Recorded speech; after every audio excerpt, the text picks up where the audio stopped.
Hello everyone, in this video I'll be showing you an OP Tiger Heart Barbarian build guide for Baldur's Gate 3. So the Tiger Heart has some abilities that no other Barbarian or any class gets, and that's the ability to do cleave anytime that it attacks and apply bleed to it. So this gets really broken because we can apply bleed and then have a bunch of different statuses build off of that. So for our ability scores, something like this can work earlier in the game. So we're going to be heavily in strength, dexterity, and constitution. But since what we're going to be doing is focusing on using strength potions once we hit Act 3, we can dump our strength and use those, or the strength gauntlets, and then we can put our stats into like charisma or something like that. So we can put our dexterity up to the 17, constitution at 16, and the rest in charisma just for the social aspect of that, or you can have a little bit more intelligence. But yeah, this is going to be dumped for a good reason. I'll show you in a moment here. Now, as we go through the levels, there's going to be some things that we can add that makes this really powerful. I'll be going over the gear options at the end, so stay tuned for that, because this gets pretty crazy with the amount of damage that we can deal. So we get the classic reckless attack from this, and there's not a whole lot from level 2, but once we get to level 3, we get to choose a wild heart. So this will give us just speak with animals, which is nice to not have to prepare that. It's just you can have it until long rest, which is very nice to have. And then for our bestial heart, we're going to take the tiger heart. So while raging, you can use tiger's bloodlust, and your jump distance increases by 4.5 meters. So what this does is it gives us this cleave attack, and it lashes out up to 3 enemies at once and make them bleed. Now we can stack things on top of that, which is really crazy. So we got the Rage Tiger Heart, Enter Rage that empowers your leaps. This is where things get wild because we can jump extremely far with this, and you can give yourselves the tiger piercings there. There's different little appearances that you can add to your character, which just makes it a little bit cooler. So we're going to go with that one there. And then for level 4, we get ourselves a feat. And you can change your bestial heart selection if you want. Elk's pretty nice during Act 2 because there's not a lot of creatures that will bleed, a lot of skeletons and things like that in Act 2. So don't be afraid to switch to Elk Heart, which will increase your team's movement speed by 4.5 meters. Everyone can use increased movement speed. There's like no time where that's not beneficial. But we're going to keep Tiger Heart for the purpose of this build. So we're going to go into an ability improvement. There's a few different options we can go with here, actually. So we could take our dexterity up to 18 or take our constitution up to 18. Those are two options we can go with. But I do think one of the best options is the Great Weapon Master. This gives us the ability to -5 attack rolls, but plus 10 to the damage rolls. And if we're doing cleave, that's plus 30 damage right there. So very, very effective. And then you can also make an attack if you get a critical hit or kill an enemy. So this gets pretty wild. We like that.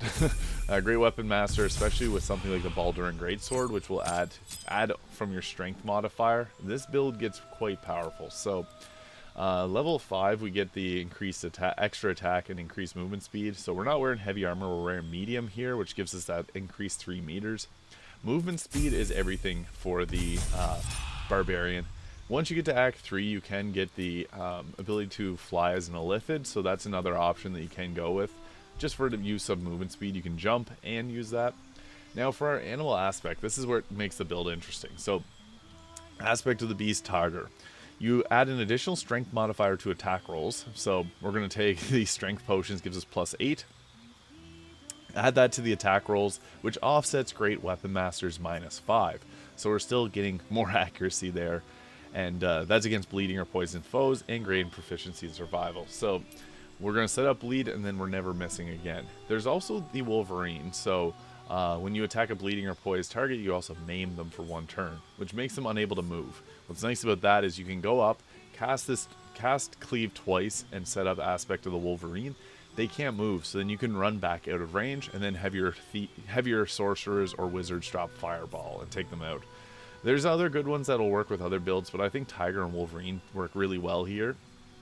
Tiger offsets the Great Weapon Master's -5 with a nice plus 8. So Feral Instinct. You've honed your instincts, you get plus 3 to initiative and can't be surprised. Increased initiative is always very effective. Anytime that you can move first and deal damage and potentially maim them, the better. So then at level 8 we get the Land Stride, so we're not bothered by difficult terrain. This allows us to move freely through the battlefield, which is extremely effective. And then we get to choose ourselves another feat. Now, I'm a big fan of Savage Attacker. When making melee weapon attacks, you roll your damage die twice and use the highest result. Just flat out dealing more damage is always nice, so that's a good one. You can also go with something like Alert for increased initiative, but the Berserker gets a decent, or the Barbarian gets a decent initiative. We can also take our Dexterity up to 18. That's another really great option we can go with. It's a shame having odd numbers there. Like, you'd ideally use Hag's Hair and then take it up to 20. That'd be like perfect min-maxing, but I do like using the Savage Attacker for the better damage overall. You're never going to roll, or you're not going to regret taking that just for the increased damage. So you can get Brutal Critical here, and this is very effective, but there's two ways we can go about doing this. I'm going to add in the Fighter. We get a +1 armor class while wearing armor, or you can use Great Weapon Fighting when you roll a 1 or 2 damage die for an attack, and with a 2-handed weapon, melee weapon, that damage die is rerolled twice, so that works great for damage. If we want to increase armor class, we can go with that. So those are the two options I would go with here for the purposes of this build. And then we get Action Surge at level 2. Now, where we can go with this is we can take 2 more levels of Fighter. This will give us the Battle Master, which gives a superiority die, which is really nice to have. You can go Eldritch Knight, or I would say Champion or Battle Master would be best, but having superiority die just to deal more damage is always nice. And then getting something like Rally, expend the dice to bring up an ally. So if one of your teammates goes down, you can bring them back up with this. So that's really, really nice if you have a team that goes down. And then also Riposte is really nice to have because you'll be able to attack with a reaction. So that's another good one. But you may as well stay with the Berserker to level 10. I'll show you why. Brutal Critical will give you an extra damage die, and also an extra damage die on sneak attacks. So we can't do sneak attacks, but if you wanted to go more so into that, you can use that for that. But at level 10, this is what the Barbarian gives. That's very effective. So we get the Animal Aspect Wolverine. So we can do both the increased hit chance to bleeding targets, but also Aspect Wolverine will maim them. So that halts them in their tracks. So as we're attacking, we're applying bleed, and we're also stopping enemies from moving. And we can, the crazy thing is we can cast the Tiger Bloodlust twice in an attack. So that gets quite crazy. And if you're hasted, you get to do that another time, another 2 times. So that's quite effective damage right there. So it's a nice attack to have. And then also for gear, this is where this build gets pretty intense. I'm using the Mask of Soul Perception for +2 to arm for attack rolls initiative. That's just nice to have to offset any damage. Deathstalker Mantle from the Dark Urge, but there's a lot of great capes. Shade Slayer Cloak will give you an increased critical hit chance. The dose. You want people to target your Barbarian. That's one thing that's like the class is kind of all about. So, the Dark Justiciar Gauntlets will add a 1d4 necrotic damage to all of our attacks, plus strength saving throws +1. Evasive Shoes gives us +1 armor class. We're sitting at a 21 armor class. Not the absolute best, but we can take the fighting style armor to get a 22 armor class. For our weapon, we're using Baldur's Great Sword, Giant Slayer. So this gives us a 22 to 35 damage. On hit, double the damage from your strength modifier. So with the strength potions, that's a nice +16, +10 from Great Weapon Fighter, plus 1d4 necrotic damage. It gets pretty powerful. This weapon grants advantage on attack rolls against large, huge, or gargantuan creatures, and you also get giant form, which is just nice to have. Deal an additional 1d6 damage and 27 health points. Crazy. We're also going to use the Titan String Bow. This also takes the damage rider of necrotic damage, but this uses our deals additional damage equal to your strength modifier, which gives us a nice +8 damage. We have the Killer Sweetheart. No need for explanation. Critical hits are useful. Risky Ring gives you advantage on attack rolls, so this helps offset some of that loss from the Great Weapons Fighter. And then this Paralyzing Critical, once per long rest, you can hit a target for, whenever you hit a critical, you can paralyze them for 2 turns.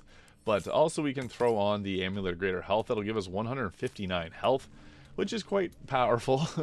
That can be kind of a good move to go with. And then our typical way of going about attacking would be to enter our Rage form. I can't do that because I'm not in combat, but you'll rage, and then you're going to do Tiger's Bloodlust to just attack and bleed and maim everyone that you possibly can, stop them in their tracks, and then you got a crazy jump distance. So not even factoring in if you have fly from the Illithid, you can use move and speed, but also if you got the aspect of Tiger Heart active, that gives you an increase to your jump distance. So we're able to jump really far, and that's quite effective in Baldur's Gate 3. The mobility of this build is incredible, and it deals a lot of damage. So let me know what you think of the Tiger Heart Barbarian in Baldur's Gate 3. Thank you so much for watching. I hope you found this video useful, and if you did, please hit the subscribe button below, and I'll see you in the next video.